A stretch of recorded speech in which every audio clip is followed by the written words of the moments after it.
अमेठी और रायबरेली को लेकर के एक पक्की खबर निकल करके सामने आई है। कांग्रेस ने अपना इंटरनल सर्वे करवाया है और कांग्रेस के लिए अब जो काम देख रहे हैं लगातार कांग्रेस के रणनीतिकार के तौर पर सुनील कोनुगोलू, जिनकी टीम ने कांग्रेस को हाल में तेलंगाना में जीत दिलाने का काम भी किया, उन्होंने कांग्रेस पार्टी के लिए आंतरिक सर्वे किया है, अमेठी को लेकर भी और रायबरेली को लेकर भी। और दोनों जगह से ये डिमांड निकल करके सामने आई है कि दोनों जगह पर लोग चाहते हैं, कार्यकर्ता चाहते हैं कि गांधी परिवार से ही कोई भी आए, गांधी परिवार से ही आए। और अमेठी के लिए प्रियंका गांधी इसमें पहली पसंद बन करके निकल करके आई है, रायबरेली के लिए माफ कीजिए, और अमेठी के लिए राहुल गांधी। अब सुनील कोनुगोलू की इस रिपोर्ट पर, इस इंटरनल सर्वे पर गांधी परिवार क्या फैसला लेता है, ये जो है वो अब देखने वाली बात रहेगी। लेकिन पुख्ता तौर पर यह खबर निकल करके सामने आ गई है, राहुल गांधी का अमेठी लड़ना लगभग तय हो चुका है। रायबरेली से भी गांधी परिवार का ही लड़ना तय हो चुका है और यह खबर मोदी जी तक पहुंच चुकी है। और अब मोदी जी ने अपने भाषणों में राहुल गांधी का अमेठी का जिक्र करना शुरू कर दिया है। नरेंद्र मोदी ने राहुल गांधी को लेकर के क्या कुछ कहा है, ये तो मैं आपको आगे सुनाऊंगा, लेकिन आपको एक बड़ी खबर और पक्की खबर आपको देने जा रहा हूं। बड़ी खबर यह है कि कांग्रेस में अब रणनीतिकार के तौर पर काम कर रहे सुनील कोनुगोलू उसी तरह से है जिस तरह से प्रशांत किशोर काम करते हैं। लेकिन सुनील कोनुगोलू लगातार कांग्रेस के लिए काम कर रहे हैं और तेलंगाना के अंदर जीत दिलाने में इनकी बहुत बड़ी भूमिका बताई जाती है। लेकिन अब कांग्रेस पार्टी ने इनसे एक इंटरनल सर्वे करवाया है अमेठी को लेकर के, रायबरेली को लेकर के। अमेठी और रायबरेली को लेकर के इस सर्वे में जो बातें निकल करके सामने आई है, उसके बाद में कांग्रेस के कार्यकर्ता गदगद हैं और अब फैसला लेना है गांधी परिवार को, फैसला लेना है राहुल गांधी को, फैसला लेना है प्रियंका गांधी को, फैसला लेना है सोनिया गांधी को कि वो क्या करने जा रहे हैं। सुनील कोनुगोलू के इस इंटरनल सर्वे में ये निकल करके सामने आया है कि अमेठी और रायबरेली दोनों जगह पर कांग्रेस की स्थिति अच्छी है। लोग चाहते हैं, कार्यकर्ता चाहते हैं कि गांधी परिवार से कोई भी यहां पर आए, लेकिन गांधी परिवार से आए।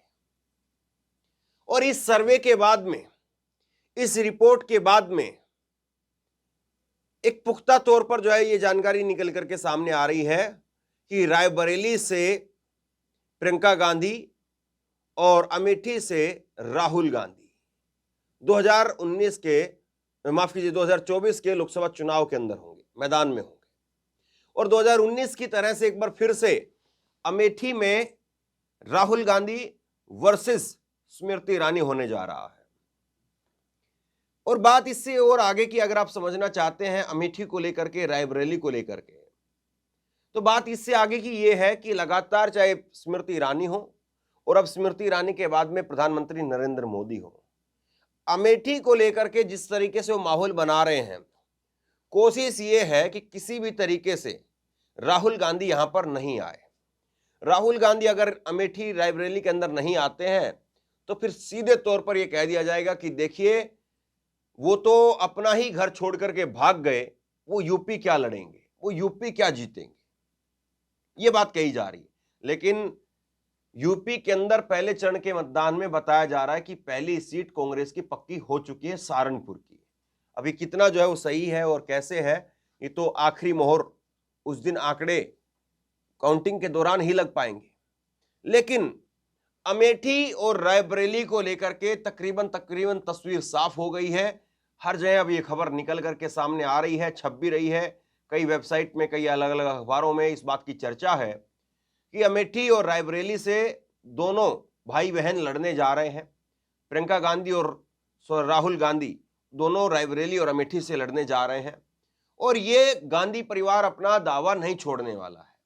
सबसे बड़ी बात एक ये भी है कि गांधी परिवार अगर खुद अमेठी और रायबरेली नहीं लड़ता है तो कार्यकर्ताओं में तो एक मैसेज खराब जाएगा ही जाएगा, बीजेपी उसको भुनाने का काम करेगी ही करेगी। सवाल ये भी है कि इतनी हाई प्रोफाइल सीट और गांधी परिवार की इतनी करीबी सीट, उसके ऊपर कैंडिडेट कौन है जिसको लड़ाया जाए। एक खबर मैं आपको अंदर खाने की ओर देता हूं। अंदर खाने की खबर यह भी है कि रायबरेली से बीजेपी ने उम्मीदवार बनाने के लिए वरुण गांधी से संपर्क साधा और वरुण गांधी से कहा कि आप रायबरेली से चुनाव लड़िए। प्रियंका गांधी रायबरेली से आती हैं और प्रियंका गांधी के सामने आप रायबरेली में चुनाव लड़िए। खबर यह है कि वरुण गांधी ने मना कर दिया। वरुण गांधी ने कहा कि नहीं, जो बात है सो बात है, लेकिन मैं प्रियंका गांधी के सामने, अपनी दीदी के सामने मैं नहीं लड़ूंगा। और खबर यह भी है कि प्रियंका गांधी जो है उनकी ज्यादा बनती है वरुण से। राहुल से जो है वो बातचीत नहीं है राहुल से, और कई बार राहुल ने तल्ख तरीके से उनके लेकर के जवाब भी दे दिया। लेकिन रायबरेली में प्रियंका के सामने उन्होंने लड़ने से जिस तरीके से मना किया, तो बीजेपी के सामने अब चुनौती है कि किसको वहां से लड़ाए। मनोज का भी नाम सामने निकल करके आ रहा है और उसके साथ साथ राकेश सिंह पूर्व विधायक, उनका भी नाम निकल करके सामने आ रहा है कि बीजेपी उनको उम्मीदवार बना सकती है। लेकिन दिलचस्प और रोचक जो है वो अमेठी का चुनाव होगा। अमेठी में स्मृति ईरानी का कोई बहुत अच्छा जो है वो इस वक्त में माहौल नहीं बताया जा रहा। अमेठी में स्मृति ईरानी को लेकर के कहा जा रहा है कि स्मृति ईरानी बहुत कंफर्ट जोन में नहीं है और स्मृति ईरानी संघर्ष कर रही है। वहां पर किसी न किसी तरीके से अपने आप को खबरों में बना करके स्मृति ईरानी जो है वो वहां पर माहौल बनाना चाहती है, लेकिन स्मृति ईरानी का माहौल बन नहीं पा रहा है। और अभी हाल के अंदर एक कांग्रेस का कार्यकर्ता वो स्मृति ईरानी के साथ जाकर के मिलता है, फोटो वोटो खिंचवाता है और उसके बाद में स्मृति ईरानी की तरफ से कह दिया जाता है कि ये भाजपा में शामिल हो गए हैं। लेकिन तुरंत ही झटका लगा और तुरंत ही झटका लग करके जो है पता चला कि उन्होंने जाकर के प्रेस कॉन्फ्रेंस कर दी और उन्होंने कहा कि नहीं साहब, मैं तो कांग्रेस में ही था और कांग्रेस में ही हूं। लेकिन फिर इतनी बातें क्यों उठ रही हैं अमेठी और रायबरेली को लेकर के? फिर इतनी बातें क्यों उठ रही हैं? इतनी बातें इसलिए भी उठ रही हैं क्योंकि अब बात नरेंद्र मोदी तक चली गई है, बात देश के प्रधानमंत्री तक चली गई है। और जाहिर सी बात है, इंटेलिजेंस और तमाम तरीके से आपको पता है कि सरकार में इंफॉर्मेशन निकालने के और इंफॉर्मेशन लेने के क्या क्या जरिए हो सकते हैं, आप खूब समझते हैं। अब जो है नरेंद्र मोदी वहां पर ताल ठोक रहे हैं और नरेंद्र मोदी का एक ये भाषण भी जो है वो काफी वायरल हो रहा है, जिसमें नरेंद्र मोदी कह रहे हैं, मैं छोटा सा एक अंश आपको सुना देता हूं। नरेंद्र मोदी कह रहे हैं कि शहजादे आजकल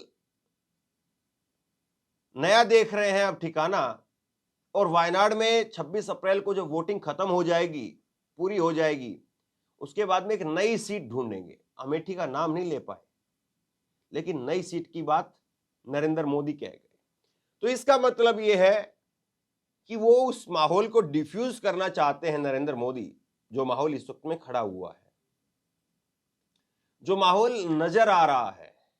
लेकिन सबसे बड़ा सवाल वो ये है कि नरेंद्र मोदी का राहुल गांधी को लेकर के इस प्रकार से जिक्र करना वो क्या बताता है? क्या वाकई ऐसी स्थिति है कि वायनाड में राहुल गांधी हार रहे हैं और इसीलिए कोई नई सीट वो देखना चाहते हैं?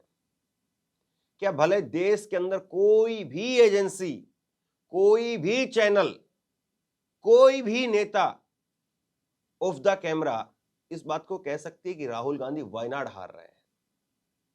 एक तरफा जीत होती है राहुल गांधी की वायनाड के अंदर। पिछली बार भी रिकॉर्ड मतों से राहुल गांधी जीते थे, लेकिन अब नरेंद्र मोदी कह रहे हैं तो साहब क्या कहें। एक बार जरा छोटा सा अंश भाग सुनिए आप। कांग्रेस के जो शाहजादे हैं उन्हें भी वायनाड में संकट दिख रहा है। शाहजादे और उनकी टोली 26 अप्रैल को वायनाड में वोटिंग का इंतजार कर रही है।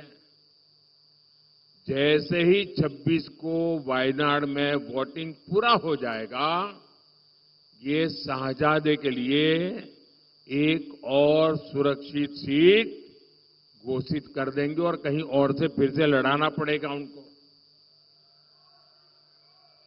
क्योंकि उनके अलायंस के साथी भी एक दूसरे को गालियां दे रहे हैं। कल आपने उनके एक साथी केरल के मुख्यमंत्री ने जो शाहजादे को सुनाई है, मैं भी कभी ऐसी भाषा नहीं बोलता हूं, ऐसी भाषा बोली है उन्होंने साथी को। ये हाल है उनका। अब जैसे इन्होंने अमेठी से भागना पड़ा, अमेठी छोड़ा, अब मान के चलिए वो वायनाड भी छोड़ेंगे।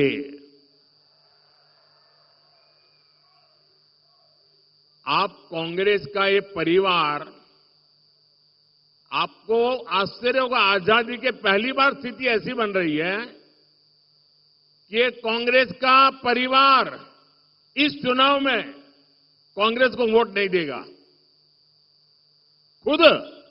खुद कांग्रेस को वोट नहीं देगा। ये हाल है इनका, क्योंकि जहां वो रहते हैं वहां कांग्रेस का उम्मीदवार ही नहीं है। अब ये ऐसी स्थिति कभी सोचिए आपने कांग्रेस की कि जिस परिवार के भरोसे कांग्रेस चलती है, वो परिवार खुद कांग्रेस को वोट नहीं दे पाएगा। सबसे बड़ा सवाल यह है कि नरेंद्र मोदी यहां पर जो बात कह रहे हैं, क्या बीजेपी को अंदर खाने राहुल गांधी के ऐलान से और राहुल गांधी जो सर्वे करवा रहे हैं उससे अब डर होने लगा है? मैं आपको बता देता हूं, कुछ जगह पर जो है वो अमेठी में जो थोड़ी बहुत राहुल गांधी को लेकर के नाराजगी थी भी, तो यात्रा में जब राहुल गांधी गए वहां पर और बहुत एग्रेसिव होकर के वहां पर बोले, दुख प्रकट किया, कुछ नेताओं से वहां पर मिले राहुल गांधी जब अमेठी में थे, तो बहुत हद तक जो है वो राहुल गांधी ने तभी मन बना लिया था और तभी जो है संकेत दे दिए थे, और तभी से लगातार जो है स्मृति ईरानी परेशान है। और अब तो अमेठी के जो कांग्रेस कार्यालय है उसकी रंगाई पुताई का काम भी शुरू हो गया है। तो इसी से आप अंदाजा लगा लीजिए कि क्या कुछ जो है वो अमेठी के माहौल है। एक बात और भी है अमेठी को लेकर के, राहुल गांधी पर जो है वो लगातार इस बात को कहा जा रहा है कि आप अमेठी लड़िए, और राहुल ने कहा है कि पार्टी जो आदेश देगी मैं उसको मानने के लिए तैयार हूं।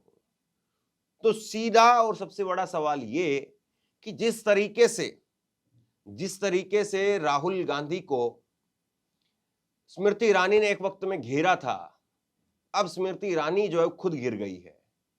स्मृति ईरानी 5 साल में कोई अपना वहां पर ऐसा कोई करिश्मा, ऐसा कोई जलवा जो है दिखा नहीं पाई जिसको लेकर के कहा जा सके कि वो फिर से सीट जीत रही है। और अब तो सीधे तौर पर जो है बात ये निकल करके सामने आ रही है कि एक बहुत बड़ा सिंपैथी फैक्टर राहुल गांधी के साथ जुड़ गया है।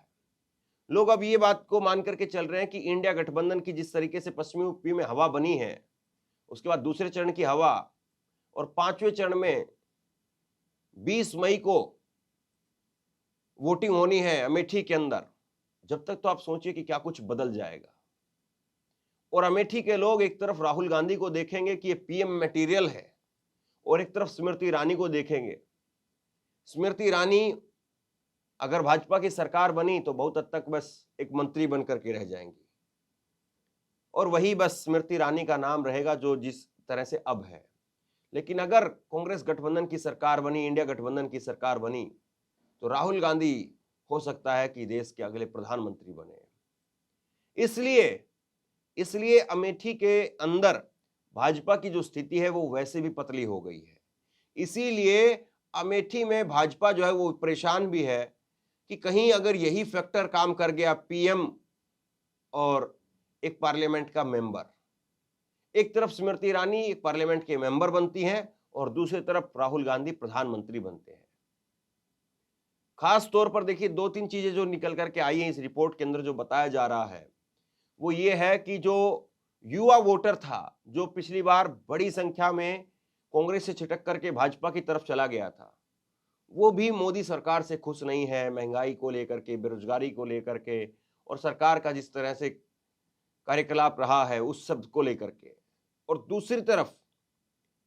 दूसरी तरफ जो बुजुर्ग वोटर है उसके मन में एक राहुल गांधी की हार का दुख है, ये बताया जाता है। उनके मन में कटोच है इस बात को लेकर के कि राहुल गांधी कैसे हार गए। तो अब युवा और बुजुर्ग वो मिल करके राहुल गांधी की तरफ फिर से लौटना चाह रहे हैं।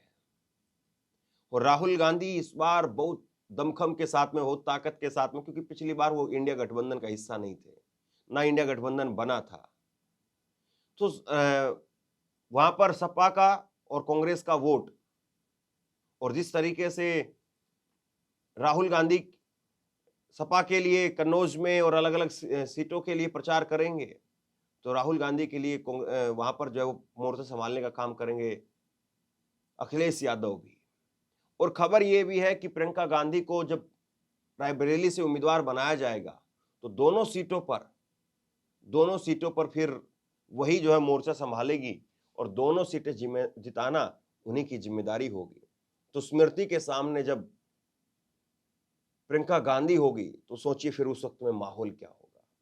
तो बहरहाल अब देखना यह है कि 26 तारीख यानी दूसरे चरण की वोटिंग के बाद, यानी आज से एक हफ्ते के बाद, क्या अमेठी को लेकर के कांग्रेस पार्टी फुल स्टॉप लगा देगी और बड़ी घोषणा हो जाएगी, और इसीलिए सारे सर्वे करवाए जा रहे हैं। क्या अमेठी को लेकर के अभी भी स्मृति ईरानी की जमीन उतनी ही मजबूत है या अब उनकी जमीन खिसक चुकी है? सवाल ये है। आप क्या सोचते हैं? नीचे कमेंट बॉक्स में अपनी राय लिख करके जरूर बताइए।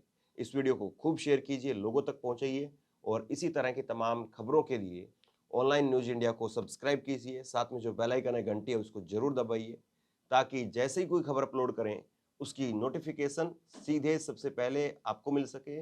अगर ये वीडियो फेसबुक पर देख रहे हैं तो फेसबुक पर हमारे पेज को लाइक कीजिए, फॉलो कीजिए और इस खबर को शेयर कीजिए। आपका बहुत बहुत धन्यवाद।